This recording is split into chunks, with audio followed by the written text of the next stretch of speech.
Sa mundong ito, hindi lahat ng nakikita natin ay totoo at hindi rin lahat ng totoo ay agad na ipapakita.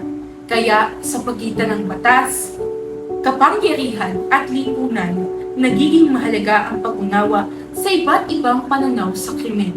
Sa pelikulang ito, tatalakayin natin ang siyam na political theories of crime na kung saan ay nagbibigay linaw kung paano ang krimen ay hindi lamang simpleng paglabag sa batas, kundi bunga rin ng mas malalim na ugnayan ng kapangyarihan, paniniwala, karanasan at kalagayan ng lipunan. Kaya, tunghayan ang inihandang presentasyon ng Bachelor of Science in Criminology 1202 upang mas maunawaan ang iba't ibang pananaw at teorya na humuhubog sa ating pagtingin sa krimen at hustisya sa lipunan.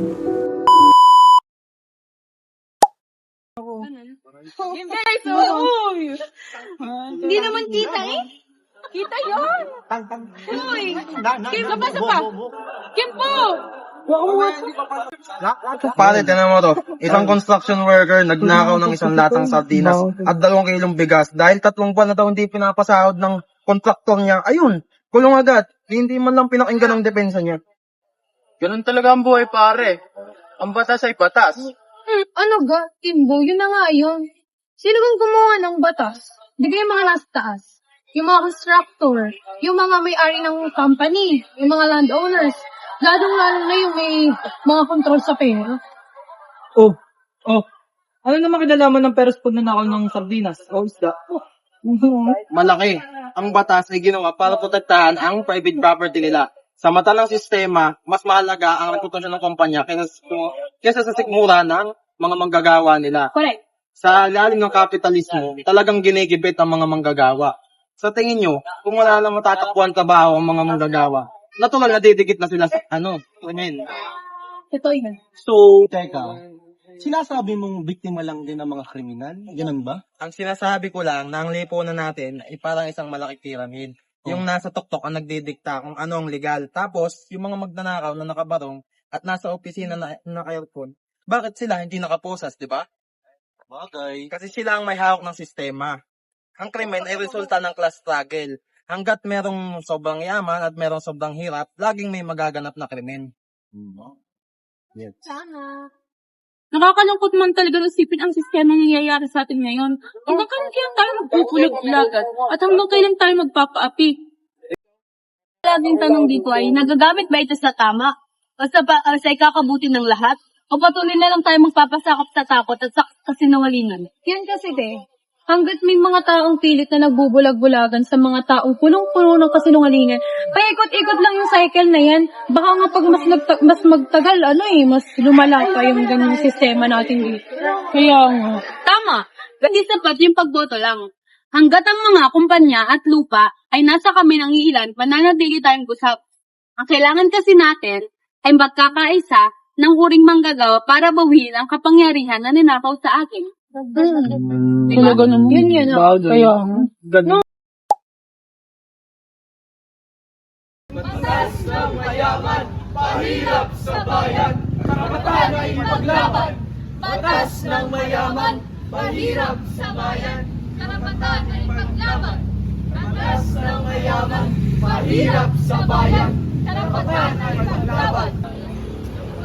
Batas ng universidad ay malinaw. Ang sino mang lumabag ay dapat patawan ng pinakamabigat na parusa. Order must be maintained. Tama din. Hindi pwede mag-ibahin na pangalan ng school dahil sa isang school lang lamang. Scholar lang? O baka naman scholar na nakatuklas na korupsyon sa loob, kaya kailangan patahimikin. Mga kasama, ang rules nila, protection na nila! Dalawang batas para sa inyo. Guys. We're just following the student handbook. It's for everyone's safety. Following the rules! Handbook na kailangan gumawa! Handbook na pabor lang sa mga may sasakyan at mahirap sa aming mga nagko-commute! Ayun ang conflict sa inyo! Yung mga intensyon na susunod!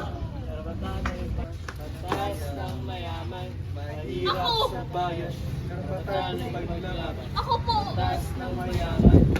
Paano ako? Hindi niyo ba papakinggan ang pangit ko? Hindi po ako yun! Hindi po ako yun! Promise! Hindi ako yun, promise! Malinis ako! Wala akong kinukuha! Wala akong kinukuha! Itinagim lang po yun sa mako! Tingnan niyo, malinis ako! Wala akong kinukuha! Yun! Maniwala kayo po! Koy, huwag mo intervene yan. Ito, bibigyan ka mas magandang headline. Ha? A threat to academic excellence. The face of a thief. Nakuha mo? Sige.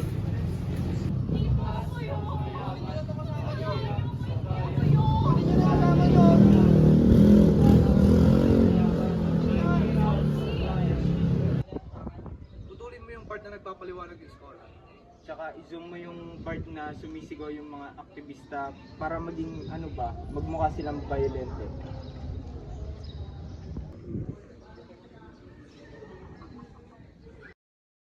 Magandang hapon mga kababayan.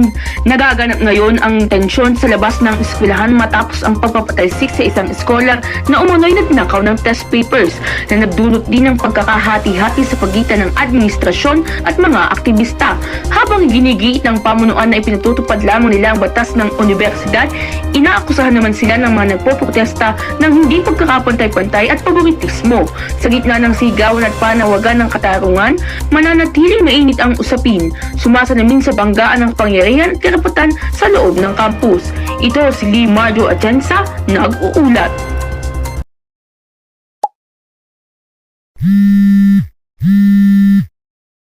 Ay, nako, nangyayari sa school namin ngayon. Tagal pa mag-join ng mga ari. Kanina pang masabihan na mag-join sa link para makausap na maayos. Malma naman eh. Oras pa kaya mag-join ang mga iyon, ipasok na. Ala, kaya hindi na dun, wala machichika sa mga ari. Standby na nga lang ako. Ayun pa kaya mag-join yung mga to? Tagal-tagal na. Ang oras na eh. Ay, salamat! Tumating ka din, te. Oh, Balita. Hi, guys. Antay. Hi po! Hello! Ala, pa na tayo! Sino bang... si Esperida. Antay natin. Wow. Anong meron dito? Wait lang, tayo. Pakinggan niyo yung pakinggan niyo yung report. Pero antayin muna natin si Esperida. Sige, the more the merrier. Kahit dalawa po dumating din, okay lang. Sabi mo yun eh. Nakakainis kasi. Gusto ko marinig niyo para alam niyo. Wait. Ang tagal naman noon, kontakin nyo Nakita na niyo nga. na lang yung nangyari, te. Ang gara talaga. Kaya, bangon ako. Kahit antok na antok ako eh. Ang kakagising ko nga Ito, lang. kasi 3 ako na klase natin na kasi kayo papasok. Bigla ng tawag nyo. Mas 4. Need ko ng clue. Ano yun? Mamaya. Gusto mo lagi si pa... reveal agad ng chika eh. Ang tagal kasi ni Esperis. Stay daw ko sa balita. Wait lang Ayun. Ready ko na yung narinig kong balita. Sinave ko agad eh. Baka kasi kasi about sa school. Ito mo sa excited na ni Diego. Nagwawala na siya. Baka si Diego yung nasa balita. Hoy, Diego ha. Bakit Baka ako? anong ginawa mo. Hi. Nasistress ko sa inyo ha. Nandiyan na siya. Uy, Ayan na ganito. siya. Ang tagal mo. Are, pakinggan nyo. Sinave ko eh. Ngayon ang tensyon sa labas ng eskwelahan matapos ang pagpapatalsik sa isang eskola na umunoy nagnakaw ng test papers na nagdulot din ng pagkakahati-hati sa pagitan ng administrasyon at mga aktivista. Habang ginigiit ng pamunuan na ipinatutupad lamang nila ang batas ng universidad, inaakusahan naman sila ng mga nagpoprotesta ng hindi pagkakapantay-pantay at favoritismo. Sa gitna ng sigawan at panawagan ng katarungan, mananatiling mainit ang usapin, sumasalamin sa banggaan sa loob ng campus. Doon? Kaboses mo. Balita? Oo, naman yun na balita. Kaboses mo. Ang OA nila, sino yan? Hindi ko nga, ang pangyayari nga doon, ang context, yung daw si Gervasio, yung kaibigan natin, kaklase natin, nag-knock doon na itong test paper. Eh di, naakusahan kung sa kwan. Eh di, ang pangyayari, hinanam na signal yung si Espirito. Mahuli to sa chismis. Eh, na siya. Naakusahan siya na nagnakaw ng test paper. Ngayon, natagtag na nga siya sa scholar, in-expelled pa. Eh, ayun, nagprotesta sila, pero hindi siya napakinggan. Anong tingin doon? Dahil na dapat alamin nila kung ano yung totoo. Hindi, ang Tapos na sila nagpapalita. dapat si Gervasio, nagkaroon siya ng sarili niyang opinion na bakit siya gumawa ng ganun. Dapat yung mga reporters pinag-ayon na ginawa niya. Pero ang ako din, sa pansin ko lang, Saka may evidence na, bakit tayo nilang labas ng ebidensya? oo, sa pagkakaalam ko kasi, hindi naman ganun ang Gervasio, ang tayo niya, magiging siya, kukuha ng test paper kasi masipag naman yan mag-aral. Bali hindi talaga, hindi nagawa. Right sa akin, hindi rin Wala, no? magagawa. Para siraan Gervasio. Tsaka kung alam ko lang na ganun yung si Gervasio, hindi ko lalapitan. X yung sa akin, X. Dalian niyo ng pagpasok mamaya. Ako awang-awa kay Gervasio talaga. Hindi talaga ako makapaniwala. Mangyayari sa Maliliit kanya. hindi ako Dapat hindi natin kailangan Napaka-imposible. si Gervasio. Saka hindi ko na-expect na dadating sa point na mababalita talaga yun. Grabe, dapat inayos lang sa loob eh. Hindi mo pa si Gervasio at alam kong hindi niya magagawa yun kasi kilala ko yun. Oo, Kaya ba lahat nasa kayo kay Gervasio? Hindi yun daw.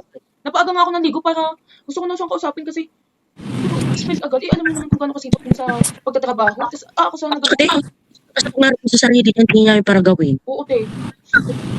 Kahit kanilising ko lang. Kita mo, working student, tapos gaganunin niya sarili niya. Di ka, te. Oo, te. Maaari lang Ito, gawin. Ano kayo? Tunay. Maging ano kaya tayo doon? Maging magsalita kaya tayo? Teka lang, isa-isa lang. Ayun, nagtatawa na pa sila. Seryoso na nga ako para kay Gervasio. Uy, Sabi ko kasi, kasi din ako, si Diego kasi, ang sinasabi ko lang, what if tayong lahat nandito, magkaroon tayo ng sarili nating protesta para sa kanya. Paglaban natin siya. Kaya, oo. kaalam natin yung totoo. Para ano din. Tsaka, knowing Gervasio, alam niya naman na yung tama at mali. Hindi dapat gawin. Pero natatakot pala ako na magprotesta tayo. Kasi dadami tayo sa issue dyan. Magtatago na lang tayo at pupunta na lang tayo sa office. Tapos tayo na lang. Lihim lang natin yun mamaya. Oo, mas pangit kasi tingnan ko madami. Oo. Tsaka parang hindi tayo Isip mag-identify na. talagang kakagulo ba? Sige. Maglaban natin. Magsaligo na kayo para agahan na lang natin ang paso kahit alas 3 pa. Tsaka para ako makakita. Yes, Uy, ipaglaban. kailangan Si Gervasio. Kailangan natin makamusta si Gervasio. Ano? Kailangan natin siya makamusta. Oo. Sabi, Basta, kailangan tayo niya ng ng office. pakikiramay natin. Punta kayo doon sa maligo. Ang natin. Sige na. Tatagal nyo. Hindi na kayo basta bago ko ma-stress yun kung ano pang gawin nyo sa buhay. Bye-bye. Basta kahit anong mangyari kay Gervasio ang side ko. Oo, bye-bye. X yung iba, X. Ingat kayo. Bye-bye. Kita na lang tayo mamaya. Bye. Thank you. Bye. Mwah. I-end ko na ha. Ang daming ebas dyan. Bye na. Tingin lang mamaya. Go guys, go.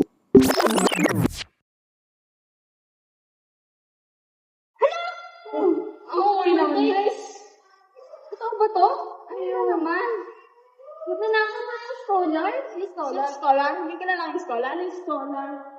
Ako nakakatakot yung mga kasama mo sa lali, oh. Look! Ano nga? Mga mukha silang mananot, eh. Nga, buti na lang maigpitan din natin. At least alam natin safe tayo sa ng kriminal. Follow the rule na lang kasi, kaya naman, eh. The rules. Hindi nyo ba nakikita, ginamit ng team ng powers niya para makagawa ng rules. Tapos ginamit naman ng media yung slash hands nila para mapaniwala tayo na yung biktima, yung pinay na kriminal. Hello nga! Ang criminal isang image lang na binuo nila para hindi natin nakita ang tunay na problema. Ang station na nagsalip po lang ito para sa namin. Pinapakita lang nila kung anong gusto natin ipakita. Motibo nga nila, ginagawa nilang biktima para siguro mapansin natin na tayo, kaya natin yung nanakawal. Nanakawan ng ano? Ninakawan ng katotohanan, ninakawan ng pera. Habang tayo bala sa pagsisend sa social media, kung nasa taas, tayo pinagbibigan ng pera. Grabe, no? Isang balita lang tapos ang sama na ng tingin tao sa kanila. True, like, hindi naman natin alam yung whole story, pero yun yung narrative na kumakalat. Pero di kayo alam naman natin na kahit nga ako lang yung napapanood nila, pinapaniwalaan nila ng mga tao. Hindi na kasi sila nagtatanong. Talagang hinahusgahan na agad. Siyempre boy, nanakasanayan ng mga tao kung anong makakita sa TV, sa social media, ay na pinapaniwalaan ng karamihan. Te, ganun talaga minsan. Hindi naman tama yun. Hindi tama yun, boy. Hindi, ganito kasi yun. Hindi naman kasi lahat pinapakita eh. Kung ano gusto nalang ipakita, yun lang talaga. So, ibig sabihin, iba pa pinapakita ng katotohanan kaysa mga pinapaniwalaan ng mga tao. Oo. Oo, kasi kapag paulit-ulit naririnig nila yung information about that, kasi wala, yun na yung pinaniniwalaan nila eh. Ang iba, di naman na nag-e-effort pa, na alam yung kung anong talaga yung nangyari. Pero mga tamad Ang hirap pala nun, no? Kahit gusto mo maging fair, hindi mo alam kung paano. Kasi hindi mo din naman alam kung ano yung kulang. Kaya pala, parang ang bilis natin niliwala. No? Kasi akala natin yung pinapanood natin dito, sa cellphone, Totoo eh. dyan sa TV. Akala natin kompleto na, no? Kaya minsan ba nalilimutan ng iba na nakakasira ng pangalan ng ibang tao kapag isang side ang kinakwento. Kumbaga, one-sided ba? Kaya yung iba, nahusgahan. Diba? Sige mo isang clip lang, tapos isang balita, tapos buong pagkataon, masisira na. Sira yun. Oo. Kasi kapag yung kwento lang talaga yung pinagbasihan, wala na. Doon lang talaga sila maniniwala. True. Kaya minsan ang hirap alamin kung totoo ba yung isang information. Kasi kung ano lang yung nakita natin, yun yung paniniwalaan natin. Kaya nga eh. Pero parang ang sakit, no? Sakit nun. Pero may wala ka namang ginagawang masama. Pero parang ang sama-sama ng tingin ng mga tao sa'yo. Boy, kasi kapag yun ang nakita nila o napaniwalaan nila, wala nang chance yung taong yun para ipaniwalag yung side niya. Gayon eh. Tulay. Paano kung mali pala yung paniniwala? Pero, huli na para tama. Huli. O kaya, paano kung yung totoo hindi na pinapakinggan? Kasi mas kumalat na yung maling information. Yan ang mahirap din. Yun talaga yung nagiging problema eh. Kapag pinili ng tao na ganun lang talaga yung gawin nila, walang mangyari. Wala. So, kung gano'n, paano natin malalaman kung yung mga pinapanood natin totoo talaga? Mukhang kwento, nagiging basehan ng katotohanan. Gusto ka ba? Gusto pa ba? Meron pa. Sa bawat balita na ating naririnig, may isang kwentong hindi agad nakikita. Isang kwento ng batas, ng kapangyarihan, at ng mga taong nasa laylayan. Isang construction worker ang nahuli matapos umanong magnakaw ng pagkain. Isang latang sardinas, 2 kilong bigas. Sa mata ng batas, mali ito. Ngunit sa likod ng kwento, may tanong. 3 buwan siyang hindi pinasahod. May pamilya siyang pinapakain. Sa ganitong sitwasyon, ang krimen ay hindi simpleng pagpili. Ito ay resulta ng pangangailangan. Sa pananaw ng ilang teorya, hindi pantay ang lipunan. Ang batas ay kadalasang sumasalamin sa interes ng mga may kapangyarihan. Ang mga may-ari ng negosyo, ang mga nasa itaas ng sistema, sila rin ang may kakayahang magtakda ng mga patakaran. Ngunit ang tanong, pantay ba ang hustisya para sa lahat? Sa isang universidad, isang scholar ang nahuli umano sa pagnanakaw ng test papers. Expelled agad, walang malinaw na pagdinig. Ngunit ayon sa kanya, may nagtanim ng ebidensya. Isang kaso ng mabilis na hatol o isang sistemang pinipiling maniwala sa akusasyon kaysa sa paliwanag. Sa panahon ng social media, ang kwento ay mabilis mabuo. Isang video, isang headline, isang post, magnanakaw, salot, kriminal. Ngunit bihira nating itanong, buong kwento ba ang ating nakikita? Ang krimen ay bunga ng totoong kahirapan at limitadong oportunidad.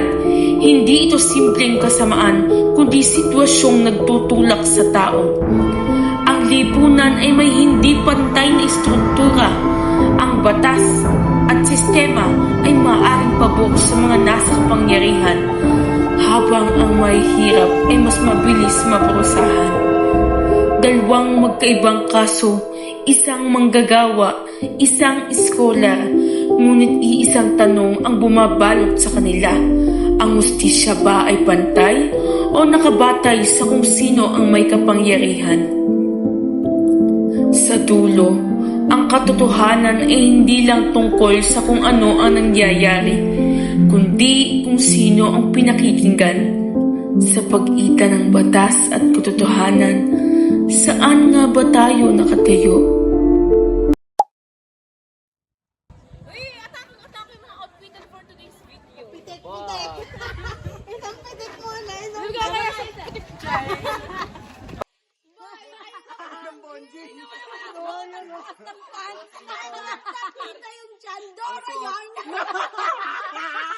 LPG daw, LPG.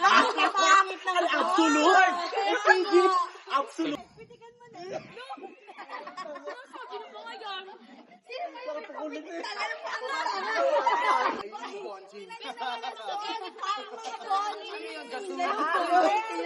Ano yung ako? Pero gasol? Ano yung boto ng gasol? Ano yung cook mismo? Napangit! Nasa lamin, tapos sa sino? Cook daw na mali eh!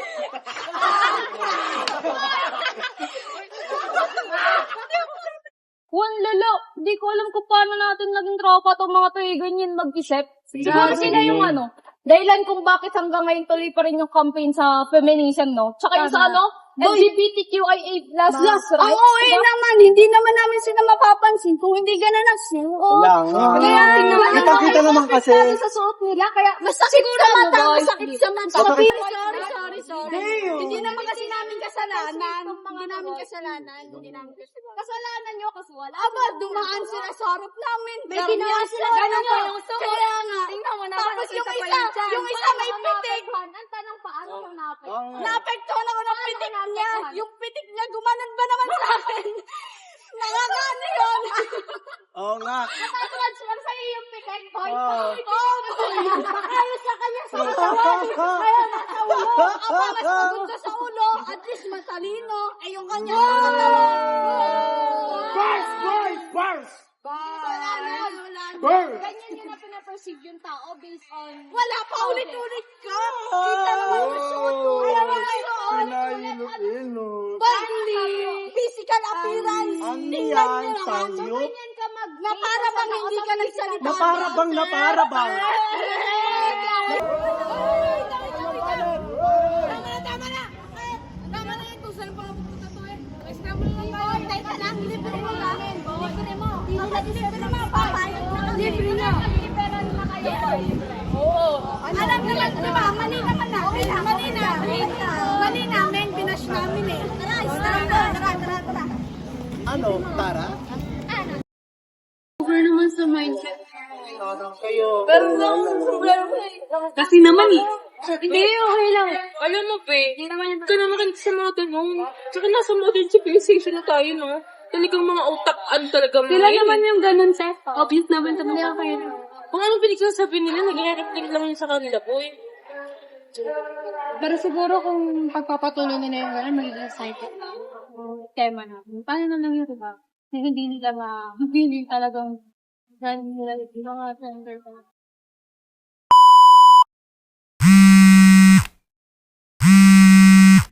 Tagal talaga nitong si Kapatid Dizor, nakakainis. Yan na pala. Yan. Hoy, nakalagay na ba lahat? Galing kasi ako ng work. Nandito na, SG. Copy muna ako bago makipag-usap ng maayos. Canada here. Grabe, ang lamig. Buti may GC tayo kahit papano, no?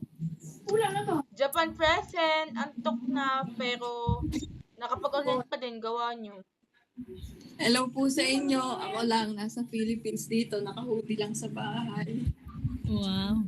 Kamusta kayo? Parang tahimik ng GC natin lately ah. Busy kasi ako sa work. Pero lagi ko pa rin kayo iniisip. Hi, inantok na ako, same. Pero kahit pagod, sinadya ko pa rin chat minsan. Ayun. Dito. Oo nga eh.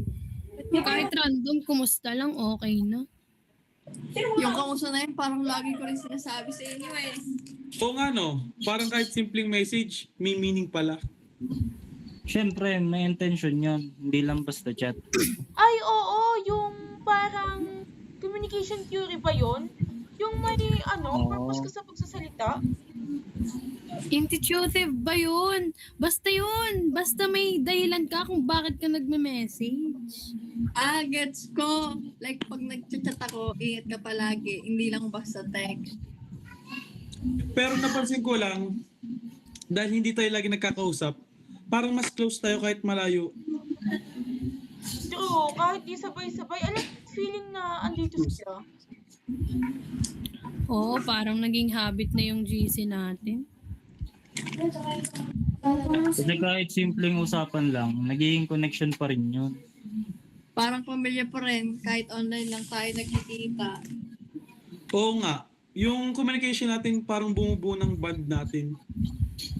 Kaya pala kahit minsan yung chat natin, okay lang. Legit.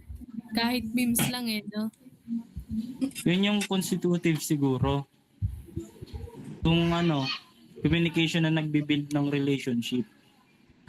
Kaya pala ganit tayo close, kahit magkakala. Oo, Diego, no? Alam nyo guys, buti na lang, magkakapatid tayo, tapos same pa yung instruction natin ng college, kaya hanggang ngayon alam natin yung mga theory, talaga kayo. Anyway, anong ulam niyo dyan? Pahingi naman. Ano pa, sushi ulit, sanay na. Frozen pizza life. Ako kasi, chicken and rice lang. Adobo dito. Sige na. I-enter muna na lang dito ko lang kasi pagod na pagod ako ngayong araw. Bye-bye na. Kaya nga, mapagod na. Kaya nga may gagawin pa rin ako. Bye-bye. Bye-bye. Ingat kayo. Ha? Bye! Thank Padala na lang you. ako Thank dyan. you. At